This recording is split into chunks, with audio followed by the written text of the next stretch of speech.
Hello friends, நாம் இதுக்கு முன்னாடி நிறைய பிரியாணி வீடியோ போட்டிருக்கோம். ஆனால் இன்றைக்கி போடுற வீடியோ என்ன அப்படின்னு பார்த்தா, பிரியாணியில் லைட்டாக மசாலா வேணும்னு விரும்புகிறவங்களுக்கு இந்த பிரியாணி மெத்தடு நாங்கள் போட்டிருக்கோம். ஸ்கிப் பண்ணாமல் நம்ம வீடியோவை முழுசாக பார்த்தா தான் நம்ம செய்கிற பிரியாணி அப்படின்னு உங்களுக்கு தெரியும். அதற்காக முதல்ல 1 கிலோ பீஃபை நம்ம குக்கரில் நம்ம விசிறி விட்டு எடுத்துக்கிட்டோம். 8 விசிறி விட்டுருக்கோம். அடுத்ததாக நம்முடைய பொருளான முக்கியமான பிரியாணியில் வெங்காயம் 400 கிராம் வெங்காயம், 300 கிராம் தக்காளி, சின்ன சின்ன கட்டு கொத்தமல்லி புதினா எடுத்துக்கிட்டோம். பிறகு லவங்கு, பட்டை, அன்னாச்சிப்பூ, பிரிஞ்சி இலை எல்லாமே இந்த அளவாக பார்த்து எடுத்துக்குங்க. அடுத்த கட்டமாக நாம் இஞ்சி பூண்டு பேஸ்ட்டு முக்கியமானது, ரொம்ப பேஸ்ட்டாக அரைக்கணும். 75 கிராம் இஞ்சி, 75 கிராம் பூண்டு பேஸ்ட்டு நல்லா பேஸ்ட்டாக எடுத்துக்குங்க. அப்போ தான் பிரியாணிக்கு கொஞ்சம் மசாலாவாக சூப்பராக தூக்கலாக இருக்கும், நல்லாயிருக்கும். அடுப்பில் பாத்திரத்தை நம்ம வச்சாச்சு. அடுத்த கட்டமாக 200 கிராம் நம்ம எண்ணெய் போடுறோம். அந்த 200 கிராம் எண்ணெயில் 150 கிராம் ரிஃபைண்ட் ஆயில், 50 கிராம் நெய்யை போட்டு நம்ம கலக்கி நம்ம யூஸ் பண்ணியிருக்கிறோம். இப்போ லவங்கு, பட்டு, ஏலக்காய் எல்லாம் நம்ம போட்டாடிச்சு. ஏலக்காய் கொஞ்சம் வெடித்து வந்த பிறகு வெங்காயம் நம்ம போட போகிறோம். வெங்காயம் போட்டோம்.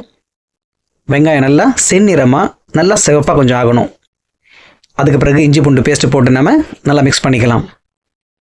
சுமார் 1.5 மணி நேரம் செஞ்ச பிரியாணி 5 நிமிஷம் வீடியோ நீங்கள் பார்க்குறீங்கன்னா புரிஞ்சு பார்த்தா தான் உங்களுக்கு புரியும். நல்லா மிக்ஸ் பண்ணிக்கோங்க. அதுக்கு நல்லா நீங்கள் வதங்கின பிறகு மிளகாத்தூளை போட்டுக்குங்க. தேவையான காரம் உங்களுக்கு எவ்வளோ தேவையோ அவ்வளோ போட்டுக்குங்க. நல்லா வதங்கின பிறகு கொத்தமல்லி புதினா போட்டு நல்லா வதக்கிங்க. கொத்தமல்லி புதினா வாயில் வரக்கூடாது, நல்லா வதங்கிக்கணும். அந்த அளவுக்கு கொத்தமல்லி புதினாவை வதக்கணும். பிறகு நம்ம தக்காளியை போட்டுடலாம். தக்காளியும் பச்சை மிளகா போட்டுடலாம். நல்லா வதங்கி வரணும். தக்காளி 95% மேலே வதங்கியிருக்கணும்.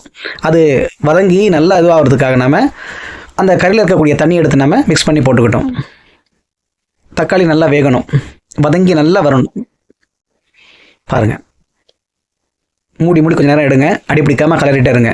அதுக்கப்புறம் தேவையான அளவுக்கு உப்பு நீங்கள் போட்டு டேஸ்ட் பண்ணி பார்த்துக்குங்க. நம்ம இதில் மசாலாவில் வந்து நம்ம மஞ்சள் போடலை. என்ன காரணம்னு பார்த்தா, ஏற்கனவே நம்ம கறியில் போட்டு நம்ம வேக வச்சுட்டோம். அடுத்ததாக பிரியாணி அரிசிக்காக நம்ம தயாராகிட்டோம். அது ஊற வைக்கணும். நல்ல பிரியாணி அரிசி வாங்கிக்கோங்க. நல்ல கம்பெனி, நல்ல பிராண்டாக வாங்கிக்கோங்க. 1/2 மணி நேரம் ஊறினா போதுமானது. அதுக்கு பிறகு நம்ம இந்த மசாலாவில் நம்ம இந்த கறியை போட்டு நல்லா மிக்ஸ் பண்ணிக்கிறோம். நல்லா மிக்ஸ் பண்ண பிறகு கொஞ்சம் தண்ணி போட்டுக்குங்க. ஒரு டப்பா பாக்கெட் வந்து தயிர் போட்டுக்குங்க. அது 100 ml தயிர் இருக்கும். அதோட கொஞ்சம் குறைவாக போட்டுக்குங்க. 100 ml போடாதீங்க. நல்லா போட்டு மிக்ஸ் பண்ணிக்கோங்க. டேஸ்ட் பார்த்துக்கிட்டே இருங்க. எல்லாமே நல்லா வதங்கி வருது. கறி எடுத்து கொஞ்சம் பார்த்துக்குங்க, நல்லா வெந்திருக்கா. ஏன்னா 8 விசில் விட்டுருக்கோம். அதுக்கு கறி கரெக்டாக இருக்கான்னு சொல்லி பார்த்துட்டு கொஞ்சம் டேஸ்ட் பண்ணி பார்த்துக்குங்க. ஒரு எலுமிச்சப்பழம், சின்னதாக எலுமிச்சப்பழம் சாறு நம்ம போட்டுக்கிட்டோம். கிட்டத்தட்ட மசாலா இப்போ ரெடி ஆகிட்டு வருது.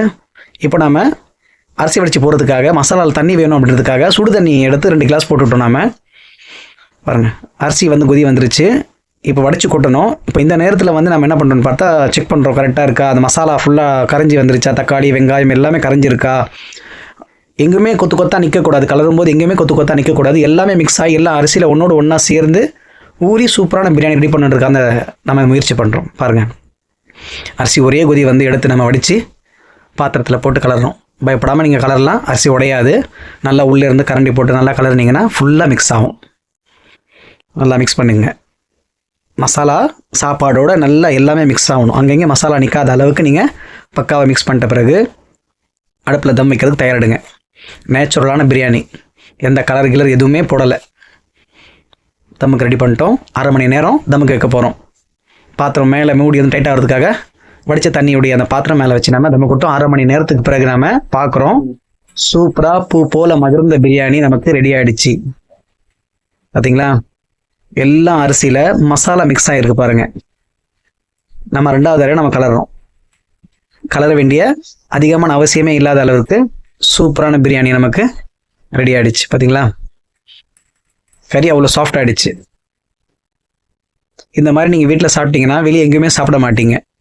நிறைய பேர் மக்கள் வந்து பிரியாணியில் மசாலா வேணும்னு சொல்லக்கூடிய மக்களுக்கு இந்த மாதிரி நீங்கள் சாப்பிட்டீங்கன்னா மறக்கவே மாட்டீங்க. இந்த மெத்தடில் செய்யணும். இந்த வீடியோவே முழுசாக ஸ்கிப் பண்ணாமல் பார்த்தா மட்டும்தான் உங்களுக்கு இந்த மெத்தடு புரியும். சரிங்களா, அடுத்த சாப்பிட்றதுக்கு ரெடி ஆகிடணும். சாப்பாடு எல்லாமே மிக்ஸ் ஆச்சு, ரெடி ஆச்சு. சாப்பிட்றதுக்கு நம்ம ரெடியாக போகிறோம். பாருங்கள், ஃபுல்லாக மசாலாவாக இருக்குது, நல்லா இருக்குது, டேஸ்ட்டாகவும் இருக்குது. உப்பு காரம் எல்லாமே பர்ஃபெக்டாக இருக்குது. பார்த்தீங்களா, ஜூஸியான பீஃப் கறி, நல்லா ஜூஸியாக இருக்குது பார்த்தீங்களா, பிச்சா அவ்வளோ சாஃப்டாக இருக்குது. ரைத்தா கொஞ்சம் சேர்த்துட்டு பிச்சை கறியை கொஞ்சம் வச்சு அப்படியே வாயில் போட்டு மென்னணும் அப்படின்னு சொன்னால் செம்ம டேஸ்ட்டான சூப்பரான பீஃப் பிரியாணி ரெடி. இந்த வீடியோவை பார்த்த அனைத்து நண்பர்களுக்கும் நன்றி. இந்த சேனலை மறக்காமல் சப்ஸ்கிரைப் பண்ணுங்கள். தேங்க்யூ.